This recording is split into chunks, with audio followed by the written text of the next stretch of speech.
This is the fifth video lecture on the topic of mental disorders.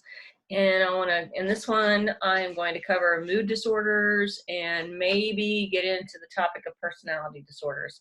Again, I want to stress when we talk about disorders that this is when these conditions impair your ability to function in a way that you would like to function. So mood disorders are thought of as, or we conceptualize mood disorders are when somebody's mood is persistently disrupts their ability to maintain relationships or maintain a job or carry on their life. So, for instance, I think it's worth suggesting, or it's worth pointing out, that we all probably have different moods. That some of us are sort of just generally in more of a depressive sort of emotional state, and other people are probably more in a optimistic or a more positive state.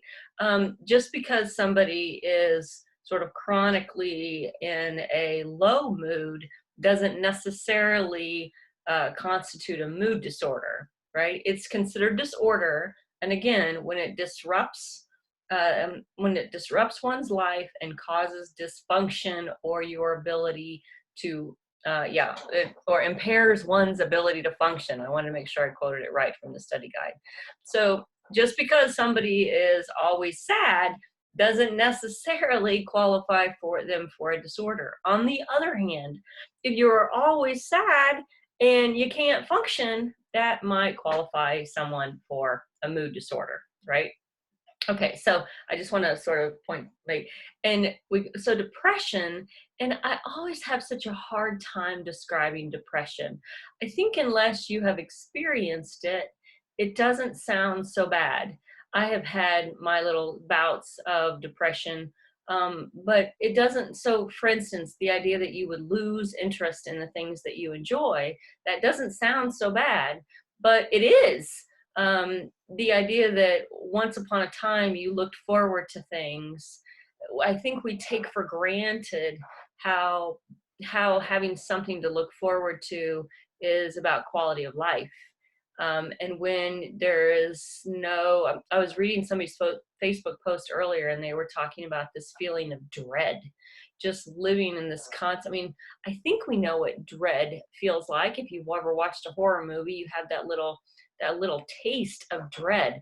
But the idea that you wake up and it just is constantly weighing in your head, and you can't escape it, and you can't identify a reason.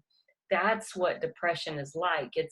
I'll put a little video link up to a really good explanation of what depression is like. And it takes an enormous amount of energy. A person who is depressed is often described as moving slowly. They may talk slow. They may sleep a lot or not at all. Sometimes it's described as like moving through molasses. Everything is a lot of work. Taking a shower is a lot of work. And this is because part of what's happening is the emotional state is expending a tremendous amount of energy. And so it becomes very kind of vicious that depression uses all of your energy, and it's exactly the energy that you need in order to, say, have interactions with friends or get outside in the sun. You don't have the energy to do the things that wouldn't make you feel so depressed, but not doing those things makes the depression worse. And so it's really quite vicious, this whole depression thing. And then there's what does it say in your handout? It says turning away from others, right? You're not interested in socializing. You may actually have a dejected facial expression. People walk around with a frown that literally they can't, they can't smile. But the irony is that it's actually fewer muscles to make a smile than to make a frown. Difficulty concentrating. I think that's one that I noticed in my life, is if, like, what we mean by that is like you can't focus on your television show, or you can't read a book, or you're just constantly kind of flittering from one thing. You'll try to do your homework and then you find yourself spacing out outside because, again, concentration takes energy and you just don't have those resources. You might change your appetite. Like in my case, I always lost my appetite. Some people eat a lot, some people don't eat anything. And of course, if you don't eat anything, then you don't have energy. So that's also tied up with energy. But depression is exhausting. And if you've ever seen the commercial where depression hurts, that there are for some people that depression literally causes physical pain. All right, so you have the major depression, and the key here is that this one is caused by a big event, and this is a kind of a logical kind of depression, right? That you get a divorce, you lose your job, your partner dies, your partner gets deployed, right? So these things are kind of a logical. And the thing about these major depressive episodes is there's usually a beginning, there's usually a trigger, and it doesn't linger. I think the definition is these have to last for 2 weeks or more, that you have to feel this malaise. And then there's the dysthymic disorder, and that's probably where I fall, but that's the chronic low-grade depression that lasts for 2 years. That may be caused by an event, or it may not be caused by an event. But the idea is that you just sort of stay at this very low state, and it impairs your ability to function, right? So just being depressed, but if you're depressed and you're still functional, right, that doesn't necessarily qualify for a disorder, unless of course you don't want to feel that way anymore. And I know in my case, when I finally decided to do something medically or with a prescription, I just got tired of feeling that way. Just got tired of feeling that way, and had tried everything. Tried exercise, tried sun, tried meditation, tried all the natural things, and was just tired of feeling that way and tired of expending all my energy to manage my mood, and finally decided to take Prozac. And it was the same medicine my mom was taking. So the fact that these things run in families, that was sort of my logic. Another kind of depression, as you can see in the next box down here, is what's referred to as seasonal affective disorder, or SAD. And this is a kind of depression that's associated with sunlight. It's associated with the seasons. And people who experience seasonal affective disorder feel more depression and more sadness in the winter, often because they're indoors or there's less sunlight. One treatment for seasonal affective that you see in this little slide is what's called a sun box, or a light therapy. And the idea is that a full spectrum light causes the elevation of vitamin D, or the production of vitamin D, the same way the sun does. In some cases, sorry about that interruption, let my dog out, but it gave me an excuse to go get the box. This is the box for my sunlight, or my happy light, it's called. It was a gift.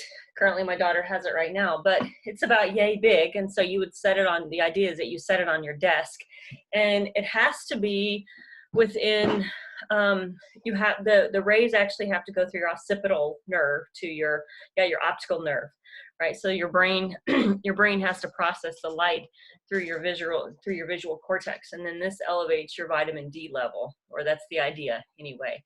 I do think it makes a little bit of a difference. It may be a psychosomatic thing. It may be something that you just think in your head that it makes a difference, but whatever. If it makes you feel better, it makes you feel better, right? So that's seasonal affective. It's quite common. Another treatment for somebody who experiences some of the winter blues, as they call it, is you might take some vitamin D tablets. Usually you need about 200 or 2,000, I think it is, international units, which is kind of quite a little bit of vitamin D. I did try that one winter, and it seemed to make a big difference. Other ones are try to be outside when the sun is shining. I mean, if you've ever probably experiencing it right now, when people are getting outside and they're like, oh, it just feels so good. That's your vitamin D, right? Or for me, it's when I go to the swimming pool and I just sit down in the lounge chair and I just like, oh, within 20 minutes, I feel better, right? That's sunlight and vitamin D. And seasonal affective disorder is a very, very real thing. All right, then moving down to bipolar disorder, I want to talk about this one kind of quickly. So bipolar disorder it's an extreme form of moodiness. Um, you know, and like when I talk about social construct of disorders, we all have a little bit of moodiness. We all have days where we have more energy and days where we have less energy. But in this case, the extremes um, are profound, and it's actually the mania. So the mania is considered the more dangerous stage of the cycle. So people would go through periods where they have this lack of energy and this social withdrawal and all of these things. And then they would cycle out of that into a stage of mania. And it's characterized by high levels of energy, delusions of grandeur.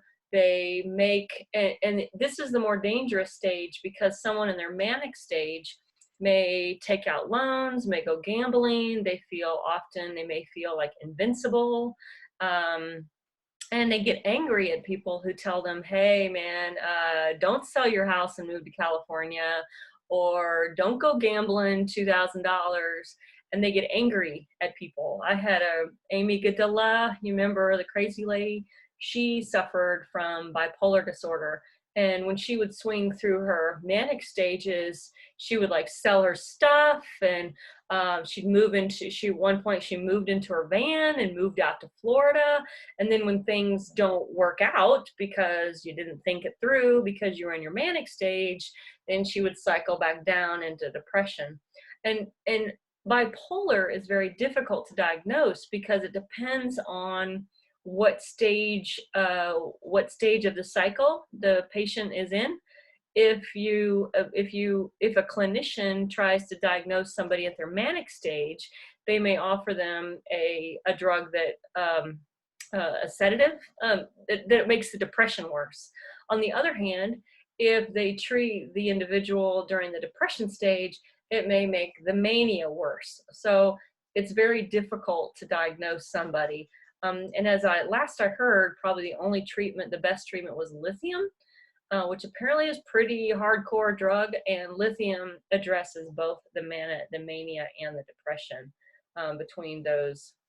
Yeah, and other worth pointing out here is that bipolar shows up in the 20s. Amy Gadilla was 25 when I knew her. It's it's not terribly common.